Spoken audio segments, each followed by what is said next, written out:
We're going to take a look at passive interface and see first off what the heck a passive interface is, how it impacts our network, and how it can make life a little easier on one of our routers here in particular. Because as you can see, I've kept the addressing the same from the previous labs, but over on router 2, I took the loopbacks down that we were using previously, and I brought up our two fast Ethernet interfaces that we have on that router and assigned those IP addresses that were on the loopbacks over to the fast Ethernet interfaces. So operationally and pingability wise, we hope nothing has changed. All the other commands have remained the same. Version 2, no auto, and the appropriate network commands on each one of the routers. And here you can see, just to make sure, I sent some pings from router 1 over to 2111 and 2211, and we're in great shape there.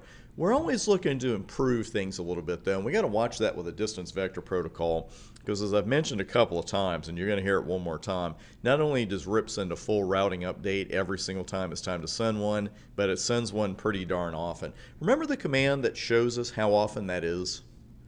Show IP protocols. There is a ton of great information here. And as you can see, here are the timers, and by default, RIP is sending an update every 30 seconds. So we're going to live with that for right now over on router 1, but router 2 is a different animal. Because right now, router 2, I've connected router 2 to a couple of switches, and in turn, those switches are connected only to hosts. So there are absolutely no devices off of Fast Ethernet 00 or Fast Ethernet 01 that need those RIP updates. Therefore, it's silly for us to send them because everything we do has a cost. Router 2's got to package those updates, Router 2's got to send them out the interface, that takes up a little bit of bandwidth, and it's just not something we need. The problem is, though, is that those updates are enabled by the network 20000 command. And if we take that off of router 2, router 1 would no longer see these particular networks. So it's not so easy as just taking the network command off. This is where the passive interface command really comes into play and really is quite helpful, because what the passive interface command is going to allow us to do is prevent sending the routing updates out the interfaces that we deem passive, but at the same time the network command can still advertise them. So we're going to see that in action right now, because we're going to go over to router 2. And let's run show IP protocols here. Much the same kind of information, and we see three interfaces now. We see that they're hard-coded to send and receive version 2. We see that AutoSum is turned off. Do you see anything there about passive interfaces at all? I don't either.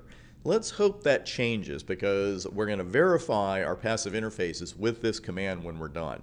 And oddly enough, passive interfaces is not configured on the interface you're going to make passive. It's actually going to be configured under the routing protocol, which in this case is RIP.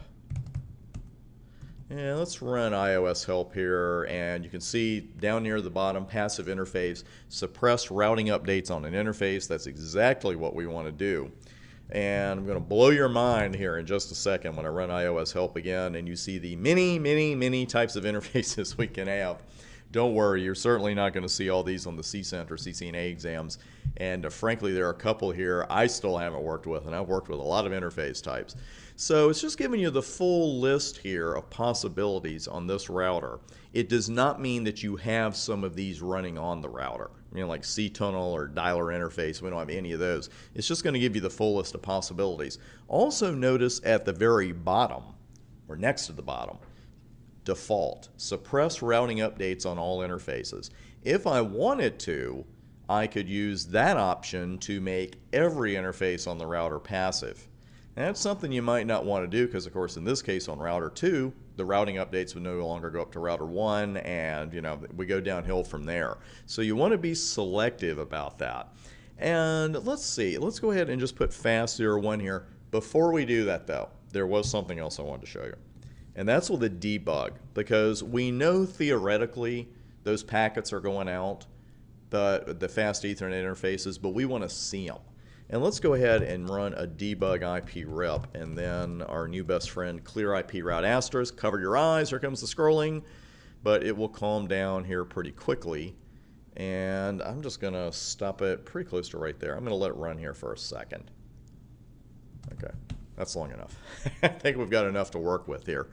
And the first clue that you can see that Fast Ethernet 00 and 01 are indeed sending updates is when I cleared the routing table of dynamically learned routes, RIP immediately is sending requests, and look where the requests are going. You know, they sent a couple of requests out the serial interface, but it also sent a couple of requests out both of the Fast Ethernet interfaces. Now, this is interesting too, and you'll see this in RIP, or debug IP RIP.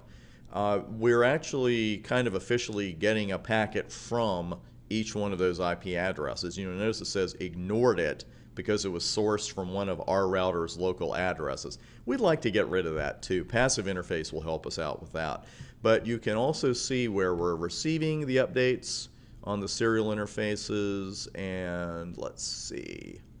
There's Fast Ethernet 0/0. Here's an update we're sending out 2111. It even tells you what the IP address of the interface is at the very end. We know this is 224.0.0.9, and that we know that's version 2 because version 2 multicast were version 1 broadcast, just a friendly reminder.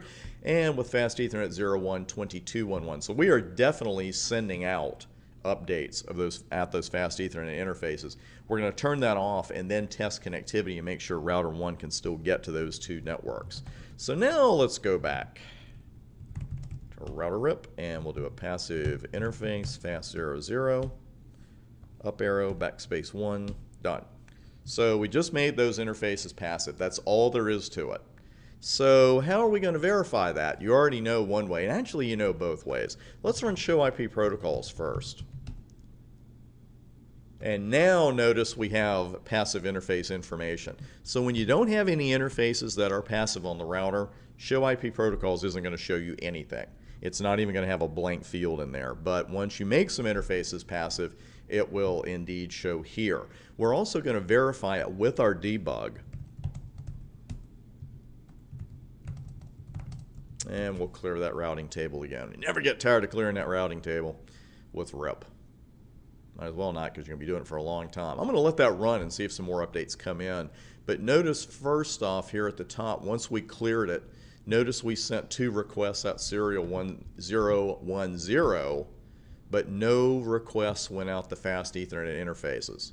And you'll also notice everything else we have here, we've received version 2 updates on the serial interface, but we haven't seen anything from or sending out via the Fast Ethernet interfaces. And you can see now that continues. We waited about half a minute. You can see sending v2 update to 224.0.0.9 via serial 10, but we have successfully prevented any routing updates or requests going out the Fast Ethernet interfaces. The great thing is, if something changes, if someone added a router off Fast Ethernet 00, or that was changed from a layer 2 switch to a layer 3 switch and it needed the RIP updates, it's simple enough to take care of. You just go into router RIP. I'll show you exactly how to do that. Because with most Cisco commands, not quite all, but most of them, you can negate them by putting the word no in front of it. Let me introduce you to one keystroke. I'm not real big on keystroke shortcuts, but one I do like. If you do the up arrow and then the down arrow, that's going to go through the history of your commands. And let's say that I wanted to put just no in front of this. If you hit Control A, watch the cursor. It goes to the front. I do find that one to be pretty handy. And then I would just type the word no in front of it, and there you go. And you could verify that again with show IP protocols. And you'll see now that we only have 00 as passive. And if we do a quick debug, and you'll see the requests there now near the top. I promise I'll go back. If you see, you'll see right there sending request on Fast Ethernet 0/1. So we have successfully made that interface non-passive. Let's go ahead and make it passive again, and then we'll go up to router 1 and check things out.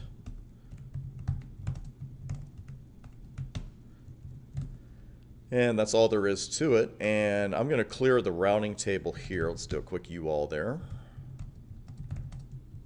to help router 1 out. And then we'll go up to router 1, do a quick show IP route RIP. And there are the 4 subnets still, but let's make sure we can ping them. And we can. And that's it. So fantastic. Passive interface did exactly what we wanted to do. We're still advertising the route successfully, but we are suppressing routing updates from going out a couple of interfaces that frankly, they don't need to go out. Now, again, let me just remind you of this. It's a handy little thing to know. Because let's say that you had 10 interfaces on this particular router. Loopbacks, fast Ethernet, gig Ethernet, serial, and the only interface that you wanted to send routing updates out was the serial interface. You wanted to suppress them on all the others. Now you could put in 9 separate passive interface entries, but you could also do this. You could do the passive interface default thing and then do a no passive interface for the 1 or 2 interfaces you didn't want to be passive. So that's another approach. And with 2 interfaces entering 2 separate lines, no big deal. But again, let's say you were on a router that had 10 interfaces, 15 interfaces, had a ton of loopbacks. You don't want to sit there and say passive interface, loopback 1, passive interface, loopback 2. Just make them all passive with the passive interface default command, and then enter a no command, no passive interface, for the interfaces that you don't want to be passive. Whew. That's a lot easier to do than to say. It's pretty long-winded when you explain it. When you do it, there's nothing to it. So that is it for passive interface. Coming up next, we're going to go back and take a look at those administrative distances that I hinted about a couple of times, and take a look at the routing table a little more closely here with RIP, and that is coming up next.